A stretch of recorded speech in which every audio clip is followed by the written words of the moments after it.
5 দিন অতিক্ৰম কৰাৰ পিছতো ৰোধ হোৱা নাই শিৱসাগৰ ভটিয়াপাৰৰ গেছ নিৰ্গমন। ONGCৰ ৰিগত অবিৰতভাৱে নিৰ্গত হৈ আছে গেছ। দেওবাৰে গেছ নিৰ্গমন ৰোধৰ বাবে চলোৱা চতুৰ্থটো গ্ৰুমিং প্ৰক্ৰিয়াও বিফল হোৱাত অধিক আতংকিত হৈছে অঞ্চলটোৰ লোকসকল। ইতিমধ্যে 70টাকৈ পৰিয়ালক আশ্ৰয় শিবিৰলৈ 5 দিন পূৰ্বে স্থানান্তৰ কৰা হৈছে। ভয়ংকৰ শব্দৰে গেছ নিৰ্গমন হৈ থকাত বিপদৰ আশংকাত ভুগিছে এতিয়া অঞ্চলটোৰ লোকসকল। ইতিমধ্যে দেখিবলৈ পোৱা গৈছে প্ৰদূষণ নিয়ন্ত্ৰণ বিভাগে তাত প্ৰদূষণৰ মাত্ৰা পৰীক্ষা নিৰীক্ষা কৰিছে, বায়ু গুণাগুণ সূচাংক পৰীক্ষা নিৰীক্ষা কৰিছে, তাৰ সমান্তৰালকৈ শব্দ প্ৰদূষণ তাত ইতিমধ্যে চোৱা চিতা কৰা হৈছে। আৰু এই প্ৰচণ্ড শব্দৰে যিহেতু তাত গেছৰ নিৰ্গমন হৈ আছে, গতিকে ৰাইজ অধিক আতংকিত হৈ পৰা দেখিবলৈ পোৱা গৈছে।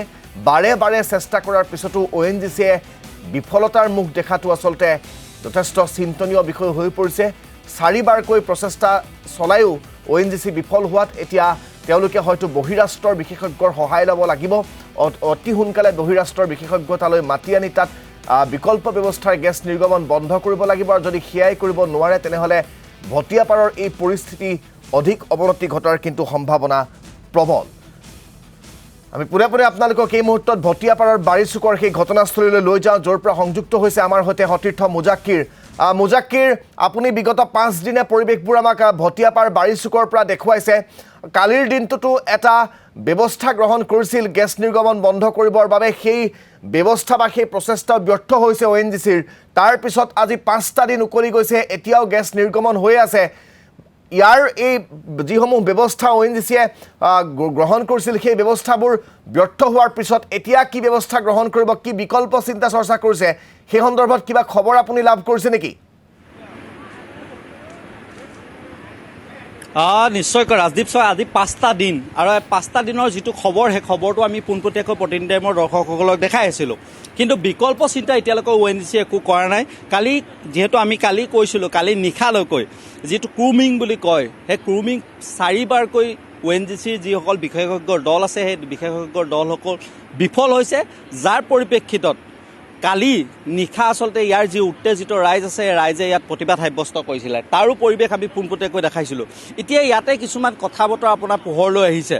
মই সেই গোটেই কথা বতৰাখিনি উল্লেখ কৰিব বিচাৰিম। যিদিনাখন ঘটনাটো সংঘটিত হৈছিল, সেই ঘটনাটো সংঘটিত হোৱাৰ দিনাখন ONGCৰ কোনো বিষয়ববীয়া সেই ৰিগটোত উপস্থিত নাছিল। আৰু এই ৰিগটোত উপস্থিত নাছিল আৰু প্ৰাইভেট ৰিগৰ কোনো যিকেইজন ব্যক্তি ইয়াত উপস্থিত আছিল বা যিকেইজন ব্যক্তিয়ে এই ৰিগটোৰ কাম কাজসমূহ নিৰীক্ষণ কৰি আছিল বা কাম কাজসমূহ কৰি আছিল, সেই গোটেইকেইজন ব্যক্তি আচলতে কোনো ধৰণৰ অভিজ্ঞ ব্যক্তি নাছিল, প্ৰাইভেট ৰিগৰ ব্যক্তি আছিল। আৰু গোটেই কথা বতৰাখিনিত বাৰম্বাৰ কৈছোঁ, উজনি অসমৰ আটাইতকৈ তেলচুৰী, অন্যতম এজন তেলচুৰৰ যি চিৰি অৰ্থাৎ কৃষ্ণ আগৰৱালাৰ যি SK পেট্ৰল লিমিটেড নামৰ যিটো প্ৰতিষ্ঠান আছে, সেই প্ৰতিষ্ঠানৰ যিটো প্ৰাইভেট ৰিগ, সেই প্ৰাইভেট ৰিগৰ যিসকল অভিজ্ঞ যিসকল লোক আছে, সেই লোকসকলে এই ৰিগটোৰ কাম কাজসমূহ কৰি আছিল।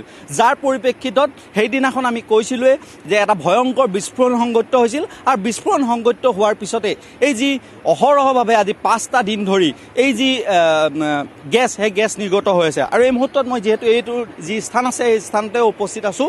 আৰু ইয়াৰ পৰা আপুনি যদি চাই, আজি 5টা দিনে একেটাই শব্দ প্ৰদূষণ।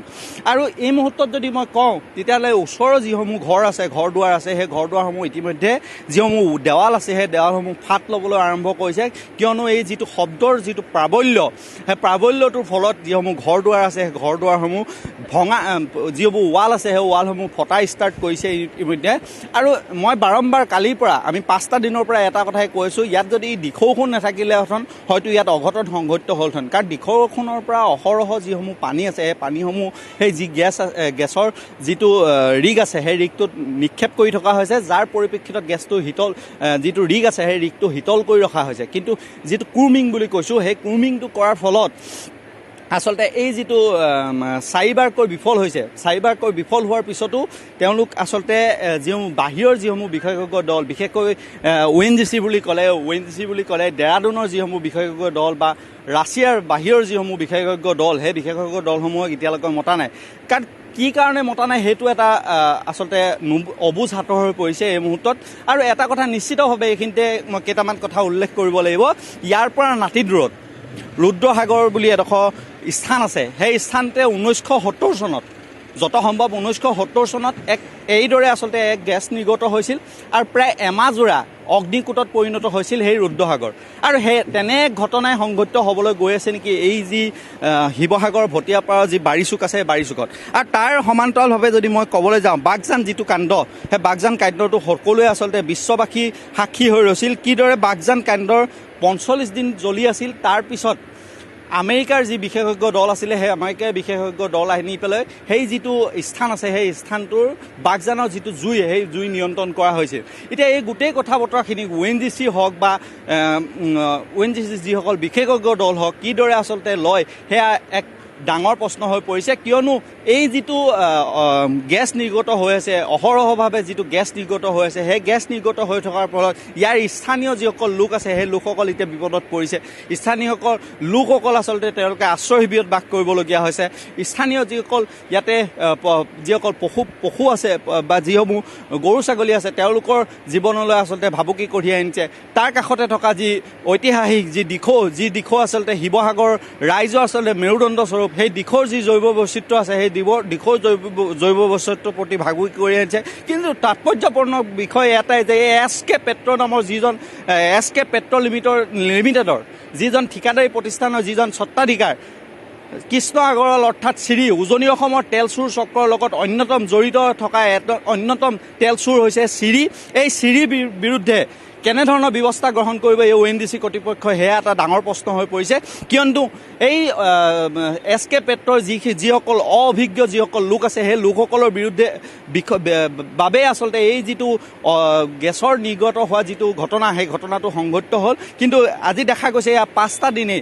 সেই যিজন চিৰি অৰ্থাৎ কৃষ্ণ আগৰৱাল যিজন ব্যক্তিৰ বিৰুদ্ধে আচলতে এই সময়ত অভিযোগ উত্থাপন হৈ আছে তেওঁ আজিলৈকে এই স্থানত উপস্থিত হোৱা নাই ইতিমধ্যে সেই যিজন ব্যক্তি চিৰি অৰ্থাৎ SK পেট্ৰৰ যিজন স্বত্বাধিকাৰ চিৰিৰ বিৰুদ্ধে আচলতে ইতিমধ্যে শিৱসাগৰ সদৰ থানাত অসমীয়া যুৱ মঞ্চই এজাহাৰ দাখিল কৰিছে তাৰপিছতো যেন এইজন যিজন চিৰিৰ বিৰুদ্ধে আচলতে একদম নীৰৱ ভূমিকা পালন কৰিছে ONGC কৰ্তৃপক্ষই কিন্তু এই গোটেই কথা বতৰাখিনি ONGCয়ে কিদৰে লয় বা এই গোটেই যিটো আচলতে ঘটনা সংঘটিত হ'ল সেই ঘটনা সংঘটিত হোৱাৰ পিছত এই যিটো গেছ নিৰ্বাপন হৈ আছে বা যিটো গেছ ওলাই আছে অহৰহভাৱে যিটো গেছ ওলাই আছে সেই ক্ষেত্ৰত আচলতে ONGCয়ে পৰৱৰ্তী সময়ত বিশেষজ্ঞৰ দল আনি কিদৰে আচলতে ব্যৱস্থা গ্ৰহণ কৰে সেয়া হ'ব কিন্তু লক্ষণীয় ৰাজদীপ নিশ্চয়কৈ এতিয়া সেই গেছ কেনেকৈ নিৰ্বাপন কৰে সেয়া লক্ষণীয় হ'ব আপোনাক এই মুহূৰ্তত আমি ধন্যবাদ জ্ঞাপন কৰিছোঁ মুজাক্কিৰ পৰৱৰ্তী সময়ত আমি আকৌ আপোনাৰ কাষলৈ যাম আৰু শিৱসাগৰৰ ভটিয়াপাৰৰ সেই ৰিকটোৰ শেহতীয়া যিবোৰ খবৰ সেয়া আমি আপোনালোকক জনাম কিন্তু অতি দুখৰ কথাটো হৈছে যে ৰিকটোৰ কাষত থকা যিসমূহ সাধাৰণ জনতাৰ ঘৰ স্থানীয় জনতাৰ যিসমূহ ঘৰ সেই ঘৰসমূহৰ ৱালবোৰত ফাট মেলিবলৈ আৰম্ভ কৰিছে তাৰ কাৰণ হৈছে আজি 5 দিনে এটা বিকট শব্দৰে সেই ৰিকটোৰ পৰা গেছ নিৰ্গমন হৈ আছে গতিকে সেই শব্দৰ বাবে সেই উচ্চ প্ৰাবল্যৰ শব্দৰ বাবে এতিয়া ৰিকটোৰ কাষত থকা স্থানীয় ৰাইজৰ যিবোৰ ঘৰৰ ৱাল সেই ৱালবোৰত ফাট মেলিবলৈ আৰম্ভ কৰা পৰিলক্ষিত হৈছে